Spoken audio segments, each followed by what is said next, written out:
Ini kisah nyata saya alami. Suatu waktu saya diundang ceramah ke Palopo. Palopo itu kalau naik mobil dari Makassar kurang lebih 10 jam. Ya. Nah, saya selesai takziah malam jam 10 saya berangkat, jam 10 malam. Begitu saya naik mobil, salah satu nikmat yang Allah berikan, saya gampang tidur. Gampang betul tidur. Kalau saya naik pesawat, belum terbang saya sudah tidur. Itu kalau saya naik mobil, kalau saya sudah baring, karena saya di belakang sopir, saya tidur. Tidur saya. Nah, sampai di kampung namanya Kera, itu gunung, hutan, tidak ada rumah. Tiba-tiba singgah itu mobil, jam 1 malam. Jam 1. Singgah mobil, kaget kak, mana ini sopir ini? Moto kato, mana sopirnya? Oh kuliah, oh kencing. Dia turun dari sebelah kanan, kencing dia. Saya turun juga, moto kak kencing deh. Turunlah saya, kencing juga. Begitu saya kencing, saya bayangkan, sekalinya ini sopir dia tidak tahu kak saya turun, matilah saya ini. Ternyata betul. Saya lagi kencing, tiba-tiba ini sopir napa lari otona. Nah salaika oto. Langsung lari setereku. Itu belum dia habis kencing. Ku lari kak. Woi salaika.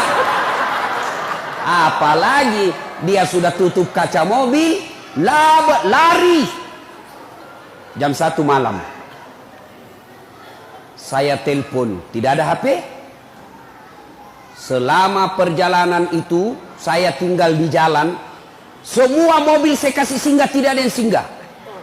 Yang mau ke Makassar saya kasih singgah, tidak ada singgah.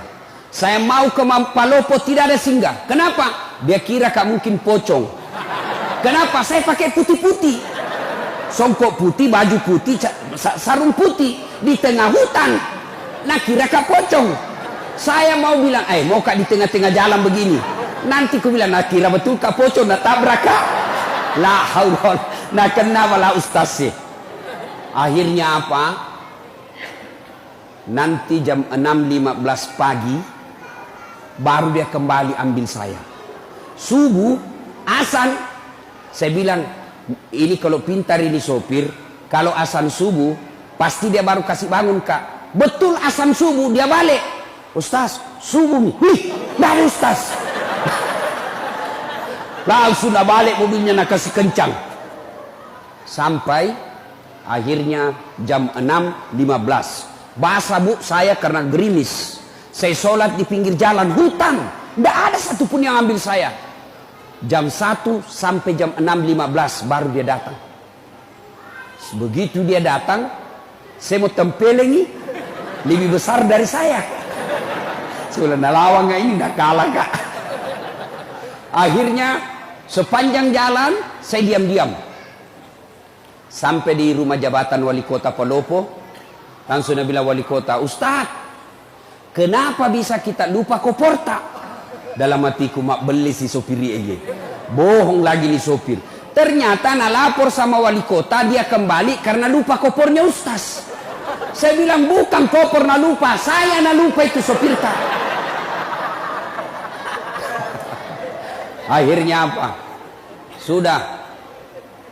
Pas saya mau pulang, datang lagi tuh sopir, itu lagi sopir, mau antar kak pulang. Saya bilang sama wali kota, Pak Wali, saya sudah maafkan ini sopir tak, tapi jangan lagi diantar kak. Jengkel saya kalau lihat mukanya. Akhirnya Nabi bilang Pak Wali, ya Ustadz, nanti kita ganti sopir baru. Apa hikmahnya? Setelah saya ceritakan, nah tambah honorku. Nah bilang ini Ustaz, uan duka cita. Ini kisah nyata, fakta. Lalu apa kaitannya acara ini? Apa hubungannya dengan acara? Beginilah kita kalau sudah masuk di kubur. Ya? Almarhum sudah lebih 1 tahun meninggal. Saya baru 4 jam menunggu.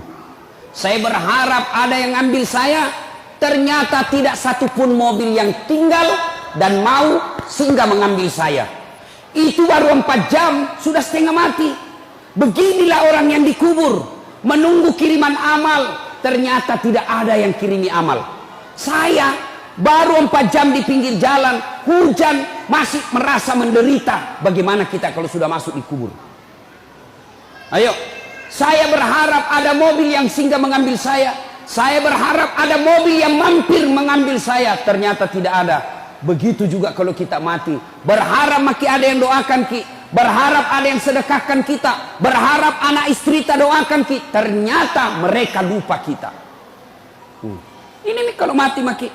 Beginilah kita. Ibu bapak pernah lihat orang meninggal? Ibu-ibu pernah lihat orang meninggal? Pernah? Bukan pernah, sering. Ya kon katomate telung mantarai. Kalau ada orang meninggal, 3 yang mengantarnya dia ke kubur. 1, keluarga. 2, harta. 3, amal. 3 yang ngantar, 2 balik, tinggal 1 temani kita. Siapa yang pertama? Keluarga. Anak ikut ngantar, istri ikut ngantar, saudara ikut ngantar, menantu ikut ngantar, ipar ikut ngantar. Tapi siapa yang temani ki masuk? Ibu-ibu, kira-kira kalau meninggal ki ibu, mau suami tak masuk? Mau temani ki ibu?